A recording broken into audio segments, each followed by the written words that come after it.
Good morning everyone. तो आइए आज एक बार फिर से मेरी यूट्यूब चैनल पर आपका स्वागत है। और आज मैं लेकर के आई हूँ आप लोगों के लिए एक बहुत ही इंटरेस्टिंग स्टोरी में हम बात करने वाले हैं आज कंजूसी की। कंजूसी भी कई तरह की होती है। तो चलिए शुरू करते हैं आज की स्टोरी। आज हम अपनी स्टोरी के अंदर एक कंजूस सेठ की कहानी सुनाने वाले हैं। तो चलिए शुरू करते हैं आज की स्टोरी। एक नगर में एक बहुत ही कंजूस सेठ होता है जिन्होंने अपने जीवन में कभी एक कौड़ी भी दान नहीं की होती।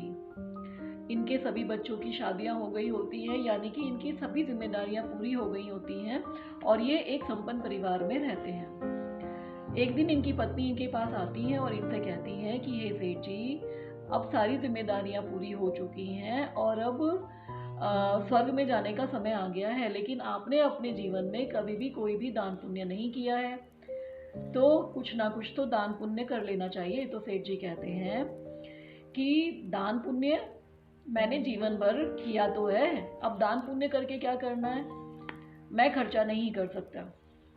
तो इनकी पत्नी कहती है चलो आप खर्चा नहीं कर सकते तो कम से कम एक ही काम कर लो। सेठ जी कहते हैं क्या काम? कि चलो आप ऐसा करो, जा करके कम से कम गंगा जी में तो नहाओ, कुछ पाप ही धुल जाएंगे। तो सेठ जी कहते हैं चलो गंगा जी नहाने में क्या लगता है, पानी के तो कोई पैसे नहीं देने हैं, तो मैं गंगा जी चला जाता हूँ। और गंगा जी होती है इनके घर से लगभग 12 किलोमीटर दूर। अब सेठ जी तो थे बड़े वाले कंजूस व्यक्ति, तो सेठ जी ऑटो तो करते नहीं है, अपना पैदल निकल लेते हैं और पहुंच जाते हैं गंगा जी पर। गंगा जी पर जाकर भी देखते हैं कि अगर मैं गया घाट पर तो वहां पे पंडित आकर के दान मांगेंगे, भिक्षा मांगेंगे। तो ये चले जाते हैं नहाने के लिए, क्योंकि होते तो बहुत ही महान व्यक्ति हैं। तो ये नहाने के लिए चले जाते हैं मुर्दा घाट पर कि वहां पर कोई मांगने वाला नहीं मिलेगा। अब भगवान जी भी इनकी परीक्षा लेने के लिए आ जाते हैं। अब जैसे ही ये गंगा जी में पहली डुबकी लगाते हैं और पहली डुबकी लगा करके जैसे ही ये बाहर आते हैं तो वहां मिल जाते हैं इनको खड़े हुए पंडित जी। कहते हैं यजमान कुछ दान दक्षिणा दो। अब ये कहते हैं कि दान दक्षिणा मैं तो नहीं दे सकता। कहते हैं कि लोग तो हमें बहुत दे के जाते हैं, कोई कोई तो हमें महीने भर का दे जाता है राशन। तो ये कहते हैं महीने भर का तो मैं नहीं दे सकता। वो कहते हैं कोई बात नहीं, आप महीने भर का नहीं दे सकते तो कोई बात नहीं, सप्ताह भर का दे दो। ये कहते हैं नहीं नहीं, मैं तो सप्ताह भर का भी नहीं दे सकता। वो क्या है, भगवान जी कहते हैं इनसे कि चलो कोई बात नहीं, आप सप्ताह भर का नहीं दे सकते तो एक दिन का तो दे दो। तो ये कहते हैं नहीं नहीं, मैं दिन का भी नहीं दे सकता। तो अब पंडित जी कहते हैं तो ठीक है, क्या दोगे? कहते हैं मैं तो तुम्हें एक ढेला दे सकता हूँ।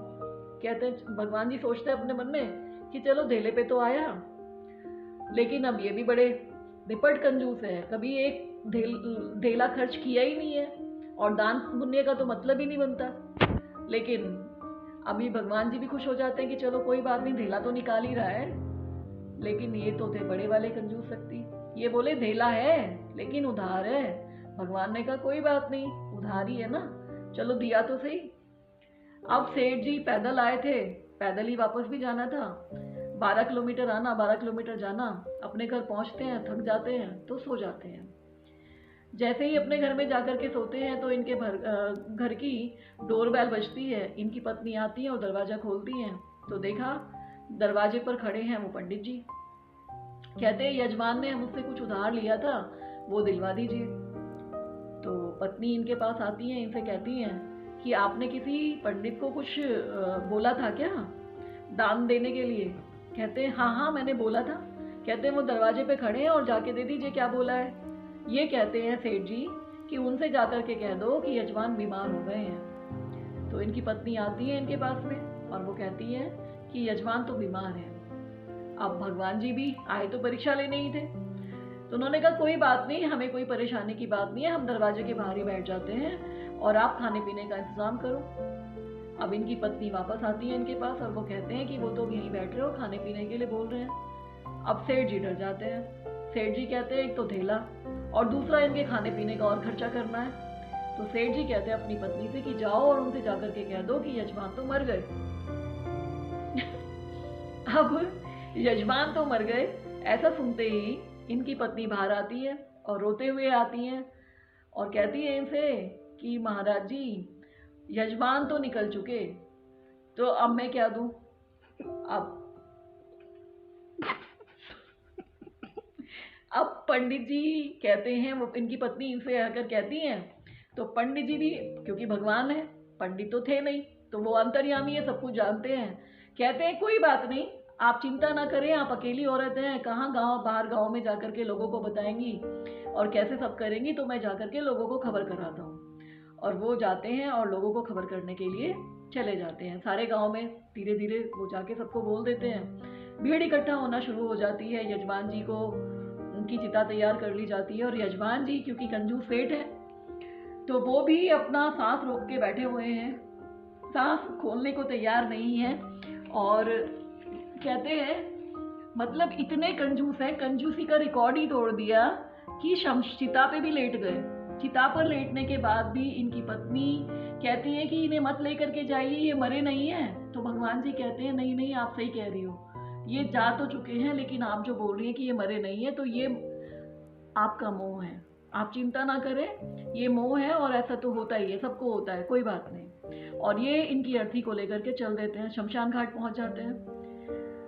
कंजूस व्यक्ति की हद है, कंजूसी का हद ही छोड़ दिया है। ना ही तो सांस खोली, ना ही आंखें खोली, बिल्कुल एक मुर्दा लाश की तरह पड़ा हुआ है ये सेठ। सब कुछ तैयारी हो गई, वहां जाकर के चिता पर भी लेट गए। अब भगवान जी सोचते हैं कि भाई ये तो बड़ा कंजूस है, ये तो मर जाएगा लेकिन धेला नहीं देगा। भगवान इससे बोलते हैं कि हे सेठ, बैकुंठ से आया हूँ, तुझसे नाता जोड़ा है, अब तो आंखें खोल दे, मैं भगवान हूँ। अब सेठ समझ जाता है कि भगवान है ये तो सेठ बड़ा खुश होता है और अपनी आंखें खोल के जैसे ही देखता है तो सामने पंडित खड़ा है। कंजूस है क्योंकि, तो देखते ही आंखें बंद, फिर वापस कर ली। अब भगवान कहते हैं कि सेठ उठ, आंखें खोल, क्यों मरने को तैयार हो गया है। मैंने अपना, तू मुझसे कोई भी वरदान मांग ले, मैं भगवान हूँ, बैकुंठ से आया हूँ, तेरी परीक्षा लेने आया हूँ, तो तू मुझसे कोई भी वरदान मांग ले। सेठ अपनी आंखें खोलता और जल्दी से कहता है कि ठीक है, मुझे कुछ नहीं चाहिए, बस तुम मेरा धेला छोड़ दो। भगवान कहते हैं कि ठीक है, मैंने धेला छोड़ दिया, अब तू अपने घर जा।